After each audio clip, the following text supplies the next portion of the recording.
Hi friends, hi అండి. Welcome back to our channel. నేను మీ అనుషాని. ఈరోజు మార్నింగ్ పొద్దున్నే పూజ అది చేసేసుకుంటాను. ప్రతిరోజు కూడా ఇప్పుడు కాలేజీలు అవి స్టార్ట్ చేసి లేవు కాబట్టి మార్నింగ్ పూజ చేసిన తర్వాతే టిఫిన్ పని, వంట పని అవి చేసేసుకుంటున్నానండి. అదే కాలేజీలు ఓపెన్ అయినాయి అనుకోండి, ఇంకా మార్నింగ్ పొద్దున్నే వంట పని ముందు చేసేసి బాక్స్ అనేది కట్టాలి కదా. తను మా అమ్మాయిని పంపించిన తర్వాతే ఇంకా పూజ అది చేసుకుంటాను అనమాట. అప్పుడు కొంచెం ప్రశాంతంగా పని అంతా అయిపోయిద్ది కాబట్టి అప్పుడు అలా చేసుకుంటాను. ఇప్పుడైతే ఈరోజైతే శనివారం అండి.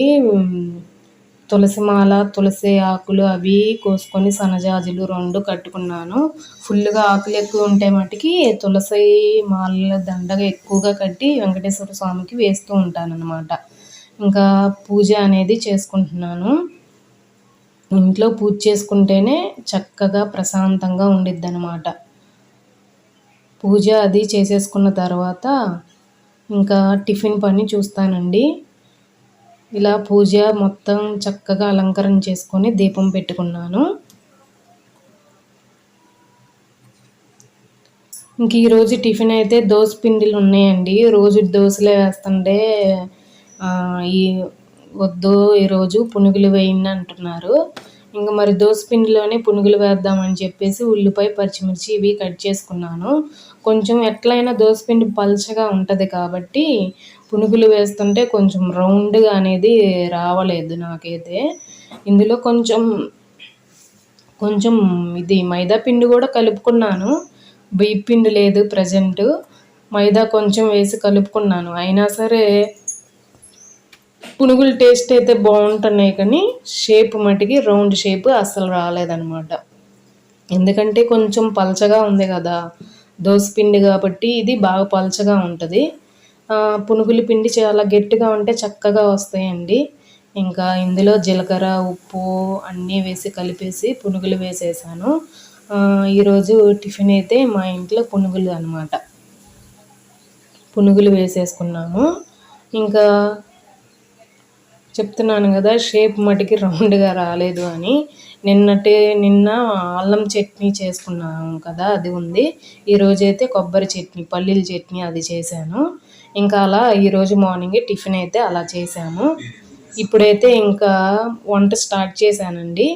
ఈరోజైతే బీట్రూట్ పచ్చడి చేద్దాం అనుకుంటున్నాను.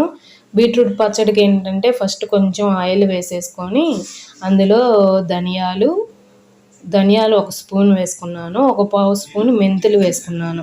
2 వేసుకొని చక్కగా వేయించుకోవాలి, దోరగా వేయించుకోవాలి. ధనియాలు 1 స్పూను, 1/4 స్పూన్ మెంతులు, ఈ 2 వేసి దోరగా వేయించుకోవాలండి. ఇవి వేగిన తర్వాత తీసేసుకోవాలి. కొంచెం ఆయిల్ కొంచెం వేసి వేయించుకోండి. నేను కొంచెం ఎక్కువే వేసేసాను, ఇంకా బీట్రూట్, పచ్చిమిర్చి అవి కూడా వేసేసుకోవడానికి. ఇవేంటంటే కొంచెం నూనెలో నుంచి తీయటం ఇబ్బంది అయ్యింది, అందుకని మీకు చెప్తున్నాను. అవి తీసేసేసుకొని ఒక గిన్నెలో వేసేసుకున్న తర్వాత ఇంకా ఒక బీట్రూట్ పీల్ మొత్తం తీసేసి బీట్రూట్ చిన్న చిన్న ముక్కలుగా కట్ చేసి ఉంచుకున్నానండి. ఇంకా ధనియాలు అవి తీసేసిన తర్వాత ఆయిల్లో నుంచి ఇప్పుడు ఈ బీట్రూట్ ముక్కలు కట్ చేసుకుని వేసుకుంటున్నాను. బీట్రూట్ పచ్చడి ఏంటా అని డౌటు చాలామందికి వచ్చిద్ది, కానీ తెలిసిన వాళ్ళు చేసుకుంటూనే ఉంటారు. కానీ బీట్రూట్ పచ్చడి చాలా బాగుంటుందండి, చాలా టేస్టీగా ఉండిద్ది. మనకి మంచిగా బ్లడ్ అది తక్కువగా ఉన్నప్పుడు మనం కూరలు ప్రతి ఒక్కళ్ళు కర్రీ అనేది బీట్రూట్ కర్రీ రెడ్గా ఉండిద్ది రైస్ అంతా అని చాలామంది తినలేరు. ఇలా పచ్చడి చేసుకోండి, టేస్ట్కి చాలా బాగుండిద్ది. ఇంకా పచ్చిమిర్చి అయితే ముక్కలు చేసి వేసేస్తున్నాను. ఒక 6-7 పచ్చిమిర్చి తీసుకున్నానండి. ఎందుకంటే బీట్రూట్ కొంచెం తీయగా ఉండిద్ది కదా, కొంచెం పచ్చిమిర్చి ఎక్కువ వేసాను అనమాట. మంచి ఘాటుగా స్పైసీగా వచ్చింది పచ్చడి కూడా. ఇప్పుడు బీట్రూట్ పచ్చిమిర్చి 2 బాగా వేయించుకోవాలి. ముక్కలు బాగా మగ్గి చక్కగా వేయించుకోవాలండి. ఇందులోనే కొంచెం నేను చింతపండు కూడా వేసేసుకుంటున్నాను. అలానే ఆయిల్లో మనకేంటంటే వేగుతూ ఉండాలండి. తర్వాత ఇప్పుడు కొంచెం పసుపు వేసుకున్నాను.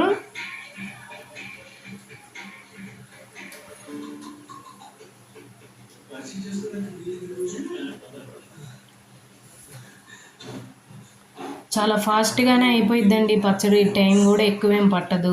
2 వెల్లుల్లి రెబ్బలు వేసుకున్నాను. ఇంకేంటంటే దంచేటప్పుడు అన్నీ ఒకేసారి కొంచెం ఆయిల్లో వేగినాయి అనుకోండి, ఆ టేస్టే వేరుగా ఉండిద్ది ఏదైనా సరే. ధనియాలు, జీలకర్ర, మెంతులు, ఈ వెల్లుల్లి ఏదైనా సరే నేను మొత్తం ఆయిల్లో ఫ్రై చేశాను. ఇప్పుడు కొంచెం 2 రెబ్బలు కరివేపాకు వేసి వేయించుతున్నాను.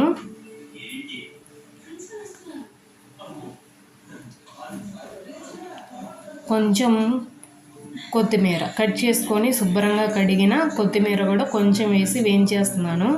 ఇంకా అన్నీ వేయించేసుకోవటం పూర్తయిద్ది. ఇంకా అన్నీ వేసేసానండి. ఇవి కొంచెం మగ్గితే సరిపోయిద్ది. ఇంకా పచ్చడి అనేది చేసేసుకోవచ్చు. చాలా సింపుల్గా చేసుకోవచ్చు. చాలా టేస్టీగా ఉండిద్దండి. బీట్రూట్ కూర అనేది ఎక్కువగా తినట్లేదు మా ఇంట్లో కూడా. నేను చేసిన బంగాళదుంప బీట్రూట్ అలా వండుతానన్నమాట, మసాలా వేసి కర్రీ. అలా చేస్తుంటే ఇష్టంగా తినట్లేదు. బీట్రూట్ అలా ఉండిపోతున్నాయి కూరగాయలు తెచ్చినవి. అందుకని ఈసారి నేను ఇలా పచ్చడి చేస్తున్నాను అనమాట. చాలా చాలా బాగా నచ్చింది. మా ఇంట్లో ప్రతి ఒక్కరు ఇష్టంగా అన్నం తిన్నారు. చాలా బాగుంది, బీట్రూట్ తెచ్చినప్పుడల్లా ఇలానే చెయ్యి అన్నారు. ఇంక ఈరోజైతే బీట్రూట్ రోటి పచ్చడి చేస్తున్నాను అనమాట. ఇప్పుడైతే దానికి నేను ఇంకేంటంటే కాంబినేషను ఉట్టి పచ్చడే కదా, అందుకని కొంచెం రసం పెడదాం అనుకున్నాను. మిరియాల రసం అండి. కొంచెం మిరియాలు వేసుకొని జీలకర్ర, వెల్లుల్లి 3 దంచి వేసుకుంటున్నాను. ఇప్పుడైతే మిరియాల రసం పెడుతున్నానండి. బీట్రూట్ పచ్చడి మిరియాల రసం. ఫస్ట్గా ఏంటంటే మనం మిరియాలు, జీలకర్ర, 2 వెల్లుల్లి రబ్బలు అవి దంచేసి పెట్టుకున్నాను అనమాట. బాగా కచ్చాపిచ్చాగా కొంచెం మెదిగితే సరిపోతుంది, దంచుకున్నాను. తర్వాత ఇప్పుడు ఇంకా కొంచెం ఆయిల్ వేసుకొని తాలింపు గింజలు వేసుకొని కొంచెం పసుపు, ఒక ఎండుమిర్చి తుంచి వేసేసుకుంటున్నాను. అవి కొంచెం వేగాలి. తాలింపు దినుసులు అవి వేగిన తర్వాత ఇందులో కొంచెం జీలకర్ర కూడా వేసుకోవాలి.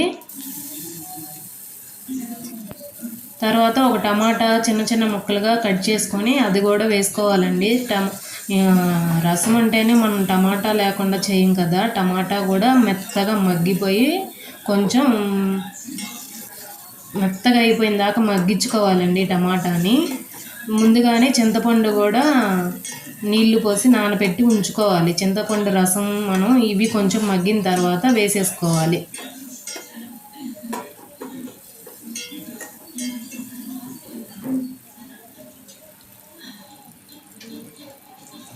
టమాటా చూడండి మగ్గింది. ఇప్పుడు చింతపండు రసం వేసేసుకుంటున్నాను. కొంచెమేనండి, నిమ్మకాయ సైజ్ అంతా చింతపండు తీసుకొని అవి కొంచెం పులుసులాగా పిండి అవి పోసేసుకోవాలన్నమాట. ఇప్పుడు ఇవి కలుపుకున్న తర్వాత ఇందులోకి సరిపడా చూసుకొని కొంచెం సాల్ట్ వేసుకోవాలి.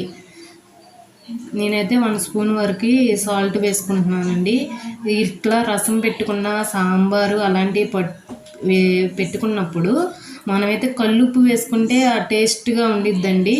కల్లుప్పే వేస్తూ ఉంటాను నేను కూడా. కాకపోతే కల్లుప్పు క్వాంటిటీ ఏంటంటే సరిగా తెలియదు అనమాట, అందుకని సాల్ట్ వేసుకుంటున్నాను. ఇప్పుడు దంచి పెట్టుకున్న మిరియాలు, వెల్లుల్లి, జీలకర్ర అవి ఉన్నాయి కదా, అవి కూడా వేసేసుకుంటున్నాను. చాలా సింపులేనండి రసం పెట్టుకోవటం మటుకి, మిరియాల రసం. ఇంకా అవి కూడా వేసేసుకున్నాను. ఉప్పు వేసుకున్నాను, స్టార్టింగే పసుపు అన్నీ వేసేసుకున్నాను కదా. ఇంకా ఇప్పుడైతే కొంచెం పసుపు అనేది ఇంకొంచెం వేసుకుంటున్నాను.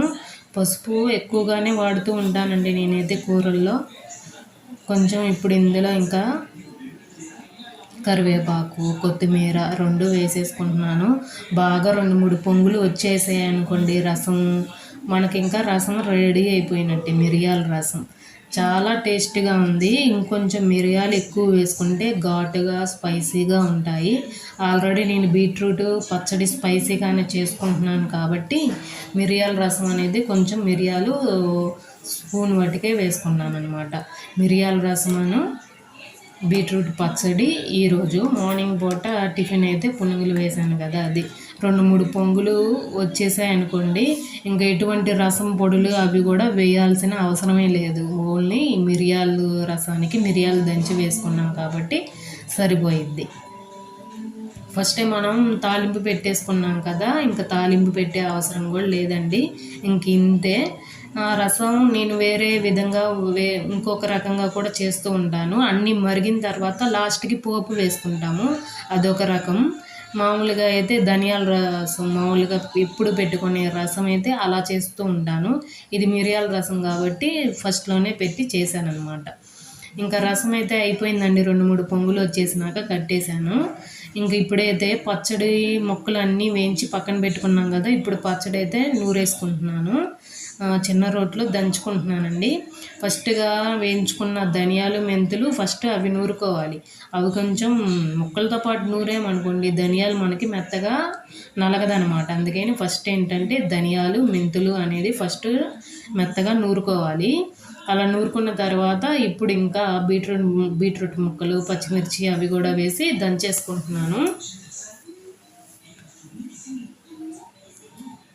ఇప్పుడు రుచికి సరిపడా ఇందులో సాల్ట్ కూడా వేసేసుకుంటున్నాను. బీట్రూట్ పచ్చడి మటుకి రోట్లో దంచుకున్నాం కదా, అసలు స్పైసీగా టేస్టీగా స్మెల్ చూస్తేనే ఆ ధనియాలు అవి అన్నీ నూరాను కదా, స్మెల్ చూస్తేనే పచ్చడి ఎప్పుడు అన్నం తిందామా అన్నట్టు అనిపించిందండి. అంత టేస్టీగా ఉంది. స్మెల్కే అసలు ఆకలేసేసింది అనమాట నాకైతే. ఇంకా వేడివేడిగా అన్నం వండేసుకొని ఈ రసము ఈ పచ్చడి వేసుకొని తింటుంటే అసలు అద్భుతంగా కుదిరాయి అనమాట. రెండే దేనికైనా సరే దేనికి మించి టేస్ట్ ఒకదాని మించి ఒకటి బాగా కుదిరాయి అనమాట. పచ్చడికి బాగుంది, రసం కూడా చాలా బాగున్నాయి. మీరు కూడా ట్రై చేయండి. నేను చెప్తున్నానని కాదు, సేమ్ ఇలానే వేయించుకొని ఇలా దంచుకొని రోటి పచ్చడే చేసుకోండి. మిక్సీలోకి అయితే ఇంత టేస్ట్ రాదు. అన్నీ వేయించేసుకున్నాను, కరివేపాకు కొత్తిమీర అన్నీ వేయించేసుకున్నాను కాబట్టి ఈ పచ్చడి టేస్ట్ ఇంకొంచెం పెరిగిందనే చెప్పుకోవాలి. చాలా చాలా బాగుంది. ఇలా ట్రై చేయండి. కరివేపాకు కూడా వేయించి దంచడం వల్ల ఈ పచ్చడి టేస్ట్ అనేది చాలా బాగా వచ్చింది. మీరు కూడా ట్రై చేయండి. చూడండి, అదిగో దంచేసాను. మీకేంటంటే 2 మినిట్స్ కూడా చూపించలేదు దంచడం. కానీ రోటి పచ్చడి దంచడం అనేది మనకి ఎక్కువ టైమే పట్టిద్ది. మిక్సీ ఏముందండి, అటు తిప్పి ఇటు తిప్పేస్తే మిక్సీలో ఊరకనే పచ్చళ్ళు అయిపోతాయి. రోటి పచ్చడి అలా అవ్వదు కదా, చాలా చాలా బాగుండేది. కొంచెం టైం పట్టినా సరే రోటి పచ్చడి ఇలా చేసుకోండి. బీట్రూట్ పచ్చడి ఇలా చేసుకుంటే మీరే చెప్తారు చాలా ఇంతేనండి. ఇంకా తాలింపు పెట్టేసుకుంటున్నాను. ఫస్ట్గా ఇంకా ఆయిల్ మటుకు ఎక్కువగా వేసుకోవాలని అవసరం లేదు, కొంచెం వేసుకుంటే సరిపోయిద్ది. తాలింపు గింజలు కూడా వేసేసుకున్నాను. ఇంకా ఇందులో కొంచెం కరివేపాకు, ఒక ఎండుమిర్చి వేసుకుంటే సరిపోయిద్ది. ఎండుమిర్చి వేసుకుంటే ఇంకొంచెం ఘాటు ఎక్కువ అయిద్ది అని చెప్పేసి నేనైతే ఎండుమిర్చి కూడా వేయట్లేదు. పచ్చిమిర్చికి ఘాటే ఎక్కువ అయిపోయిందనమాట. ఉప్పు చూస్తే టేస్ట్కు కొంచెం చూసి వేసుకోండి. అసలు చాలా చాలా టేస్టీగా ఉంది, చాలా స్పైసీగా ఉంది. 2 కూరలు చాలా బాగున్నాయి. ఇలా ట్రై చేయండి ప్రతి ఒక్కళ్ళు. వీడియోని చూస్తున్న వాళ్ళు ప్రతి ఒక్కళ్ళు లైక్ చేయండి, షేర్ చేయండి. ఛానల్ని కొత్తగా చూస్తున్న వాళ్ళు సబ్స్క్రైబ్ చేసుకోండి. Thank you for watching. మరొక మంచి వీడియోతో మీ ముందుకు వస్తాను. Thank you. ఇంతేనండి. రోటి పచ్చడి, బీట్రూట్ పచ్చడి చాలా చాలా బాగుండిద్ది. ఎవరైనా సరే సింపుల్గా చేసుకోవచ్చు.